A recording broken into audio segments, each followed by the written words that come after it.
We're in the book of 1st and 2nd Samuel, the books of 1st and 2nd Samuel here this summer. And today we get to 2nd Samuel after taking a big leap over 13 chapters of the end of 1st Samuel. So let's get caught up. In the aftermath of the defeat of Goliath, David, the presumptive and secretly anointed king, becomes something of a national icon. Saul, who on the battlefield here with Goliath just met David for the very first time, now brings him into his inner circle, sending David on one military conquest after the next. A successful military leader, David is eventually given the highest military rank in all of Israel. Saul, of course, isn't the only one to take note. Each time David returns home from his latest tour of duty, he is met with one parade after the next. Saul has slain his thousands, the people sing, and David his tens of thousands. Just like that, like Woody in Toy Story is discarded in favor of the people's shiny new toy Buzz Lightyear, Saul grows immensely jealous of David. And not just jealous, he grows fearful. If David commands the military and has the support of the nation, what's to stop him from overthrowing me? Saul wonders. So he devises a plan and offers the hand of his daughter Michal in marriage to David. Saul reasons that a young man with a wife at home will make for a distracted commander on the battlefield. And with a few lost battles, Saul's reputation in Israel might soar back to the heights it once was.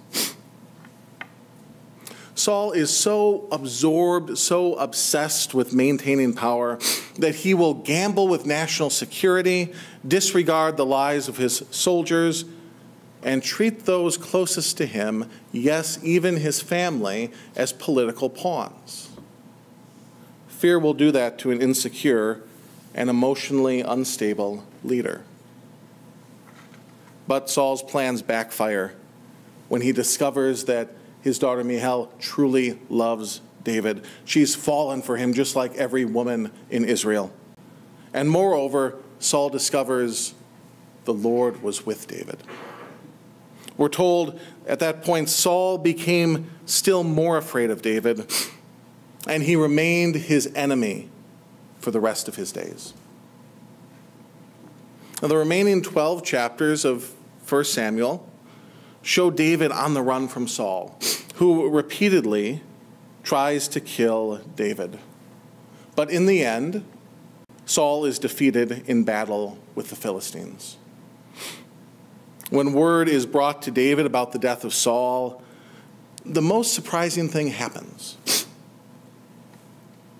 After killing the messenger who claims to have put Saul out of his misery, a claim that messenger no doubt thought would garner favor with David, David writes this hauntingly beautiful lament for Saul and for his son Jonathan that serves as our lesson today. I want you to note that absent from this lament are all the things you would expect David to say about a man who sent him into exile, pursued him, and even tried to kill him for years. This is a moment for David to rejoice. After all, writing about Saul in Psalm 63, David said, "Those who want to kill me will be destroyed. They will go down to the depths of the earth. They will be given over to the sword and become food for the jackals." This is a moment for David to rejoice. The prayer that he offered to God has become true. That has happened to Saul. As he promised in Psalm 34, evil has indeed now slayed the wicked, and the foes of the righteous are condemned at last. But David does not rejoice in the death of Saul. Instead, he tears his clothes and he keeps a fast. Who behaves this way? Who treats their enemies with such honor and esteem? We are those who distance ourselves, who qualify our praise, who say things like, I don't agree with her on much, but I can agree with what she said here. We're those who are constantly qualifying our statements, our words of affirmation, our words of praise, making sure not to yield too much ground to the other side. Who here today could honor someone who had wronged you in the same way that David honors Saul? We have a hard time of letting go something that someone said in passing to us years ago. And here's David lamenting and honoring someone who hurt him far more than just about anyone in this room will probably ever be hurt. In a town hall debate in 2016, amidst a bitter season in our national politics, an audience member arose and asked if Donald Trump and Hillary Clinton could say one positive thing that they respected about the other candidate. Clinton answered the question by saying that while she didn't agree with anything her opponent said or did, she respected his children. Trump responded and said that he respects his opponent and her ability not to quit or give up. But then he went on to say that she fights for all the wrong things and she has terrible judgment. In short, they're enemies. Why would they respect each other? And that's the sort of world we live in, a world where major newspapers remind us of the scandals that plagued a person's life when they pass away. A world where people are only ever canceled and never actually forgiven. And these habits, these performances, they shape us more than we can imagine. They inform how we should respond to our enemies and how we do respond to those we ought rather to forgive. What are we to make of this lament? Moreover, what are we to make of the one who makes this lament? Well, what must be said for David is that he understands one fundamental thing. He understands that Saul is God's anointed. David is not here saying, as I've heard people on both sides of the aisle say about at least our current president and the previous two presidents at some point, not my president, not my king. He's not saying that.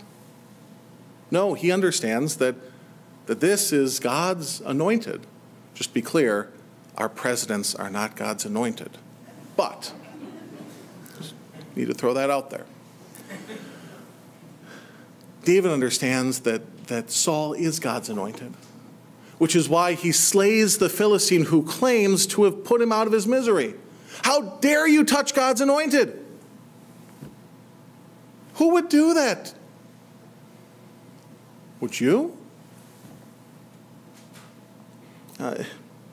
David understands that as now king of Israel, his experience with Saul was not Israel's experience with Saul. Remember, Israel loved Saul. He was tall, dark, and handsome, as we said 2 weeks ago. What's not to love about that? And their experience of Saul was not David's experience. In fact, much of Israel probably didn't even know what David's experience of Saul was, their interpersonal conflict. And so David can voice this song because he knows that his experience of Saul does not provide a complete picture and certainly not a definitive picture of who Saul is. David's experience of his enemies and of those who hurt him and harmed him and wronged him, those experiences don't complete the picture of who his enemies are. They're not the final word. David understood that in some sense we are all very complex creatures. Of course, by now you know that these stories about David, they point past David. They point to the true David, or as we sing in that great hymn, the Lord's anointed, great David's greater son. Jesus, the true David, sings his song over us, not a song of lament, but a song of rejoicing, knowing that our actions that have driven us far from him, the countless times that we have denied him in thought, word, and deed, these things will not have the final word over us when our eulogies are read. Because Jesus, the true David, is the one who is slain for us in our place, not on Mount Gilboa, but on Mount Calvary. Now, it would be easy to stop here and to say what might seem apparent to us at this point, that we're Saul in this story. It would be easy to throw up our hands and say, we're terrible at loving our enemies, but thanks be to God that Jesus does that for us. He understands us. He gets us. He knows that we can't be expected to love and forgive and pray for those who wish us ill or who have done us ill. That's what the cross is about. We can't do those things, and so Jesus comes to do them for us. Which, at one level, is true, but doesn't really make sense of the stories that Jesus tells throughout his ministry. Stories that seem to suggest that God expects more from us than to throw up our hands in the air, to say, well, who could live like that? And to go about living our own way. The stories that Jesus tells often center around a meal, a banquet, and they point us on to that great heavenly feast. That great heavenly feast that each time we gather is prefigured in the Eucharist. I want you to think about that for a moment.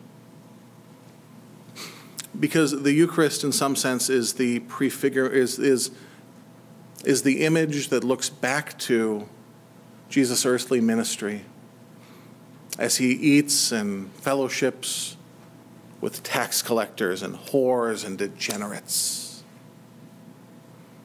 And that looks ahead to the day when all will gather around God's banquet hall and share in the wedding feast, the supper of the Lamb.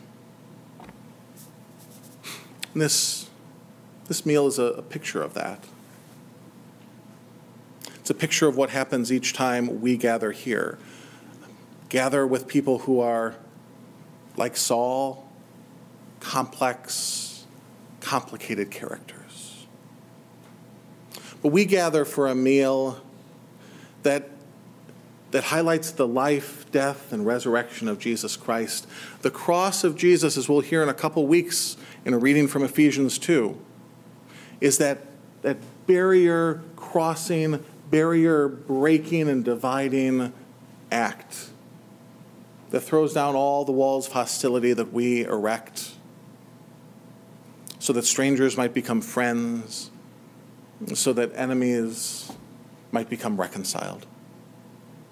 And that's what this meal is about. It's a meal that comes with an invitation, but an invitation at last that we don't necessarily have to receive. Because to eat with Jesus is to eat with those people that Jesus has been reconciled to. And in doing that, well, it makes us in some sense reconciled to them as well. And when David prays in Psalm 23, says that God prepares a table for him in the presence of his enemies. It's not a single seat table, right? It's not a table that's prepared just for David and his enemies look on in horror or in lust or in envy as David eats a lavish meal. It's a table with many seats that gathers all around it those who have harmed and hurt us, in order that we might be reconciled to them and to God. Like I said, this meal comes at a great invitation, the invitation to feast on Christ and with Christ, and to be united with those to whom Christ unites himself. And yet,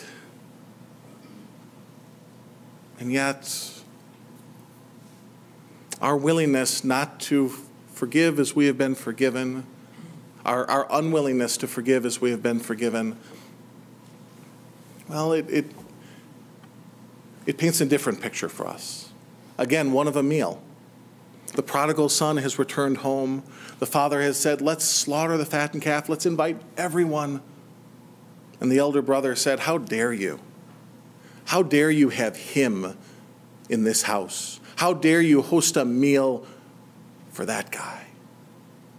Do you know what he's done to his family name? Do you know what he's done to you? Do you know what he's done to me? How could you forgive someone like that? And the elder brother refuses to go in and refuses to feast. Now I know some of you gathered here today have been hurt and wounded by people in your lives in ways that I can't comprehend. Some of you struggle to forgive. Some of you struggle to pray for your enemies, to love those who wish you ill or who have done ill to you. But we're gathered here today with a promise, and that promise is this: that even if you're not at a place where you can say, I forgive you, coming up to this altar is a step towards that forgiveness. By experiencing the forgiveness that God has extended to us, we are made into people who, like David, can offer forgiveness to even the worst offenders in our lives. This meal makes possible the sort of life we see exemplified in David, as God prepares for us even now a table in the presence of our enemies, a table that he invites our enemies to and says, be reconciled with one another. Amen.